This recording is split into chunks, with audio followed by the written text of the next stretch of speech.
KTV کے YouTube channel کو subscribe کریں اور بیل کے بٹن کو دبانا نہ بھولیں تاکہ آپ کو ہر نئی آنے والی ویڈیو کا نوٹیفیکیشن بروقت مل سکے۔ تحریک تحفظ ختم نبوت جڑانوالا اور جڑانوالا بار ایسوسی ایشن کے زیر اہتمام جناب محمد متین خالد صاحب وائس پریزیڈنٹ KTV آفیشل کے زیر سرپرستی مورخہ 27 اکتوبر کو جڑانوالا بار میں ختم نبوت انعام گھر کا انعقاد کیا گیا۔ اس معلوماتی اور دلچسپ پروگرام میں معزز جج صاحبان، اسسٹنٹ کمشنر جڑانوالا اور پریزیڈنٹ بار ایسوسی ایشن سمیت وکلاء کی کثیر تعداد نے شرکت کی۔ پروگرام میں شرکاء کو تحفظ عقیدہ ختم نبوت سے متعلق مفید معلومات دی گئیں اور سوالات کے درست جوابات دینے والوں میں انعامات بھی تقسیم کیے گئے۔ بسم اللہ الرحمن الرحیم۔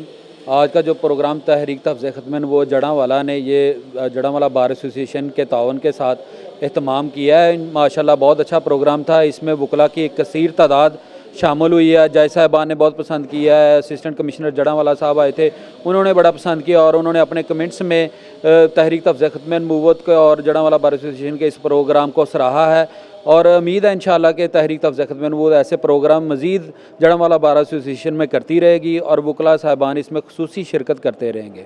ہمارا آج کا جو پروگرام یہاں منعقد ہوا تحریک ختم نبوت جڑانوالا کی طرف سے، اور اس میں آسان سوالات پہ قیمتی انعامات دیے گئے۔ اصل میں اس کا مقصد یہ ہے کہ زیادہ سے زیادہ لوگوں کو عقیدہ ختم نبوت اور فتنہ قادیانیت کے بارے میں آگہی ہو اور تحفظ ناموس رسالت کے بارے میں لوگوں کو زیادہ سے زیادہ معلومات ملے۔ اور اگر کوئی صاحب یہ چاہتے ہیں کہ وہ عقیدہ ختم نبوت کے بارے میں اور قادیانیت کے بارے میں اور ناموس رسالت صلی اللہ علیہ وسلم کے بارے میں اور یہ ہماری ضروریات دین کے جتنے بھی ختم نبوت کے سلسلہ میں موضوعات ہیں، اگر کوئی صاحب یہ چاہتے ہیں کہ وہ بے شمار معلومات حاصل کرنا چاہیں جو انتہائی ٹھوس، مستند اور کمپریہنسو اور بہت زیادہ انفارمیٹو ہو، تو میں ذاتی طور پہ سمجھتا ہوں کہ ان کو لٹریچر کے ساتھ ساتھ KTV جو پروگرام ہے، اس کے جو YouTube چینل ہے، اس کو سبسکرائب کریں اور اس کے ساتھ پروگرام کو دیکھیں۔ اس میں آپ کو اتنی زیادہ معلومات ملیں گی کہ آپ بہت ساری کتابوں سے بے نیاز ہو جائیں گے۔ شکریہ۔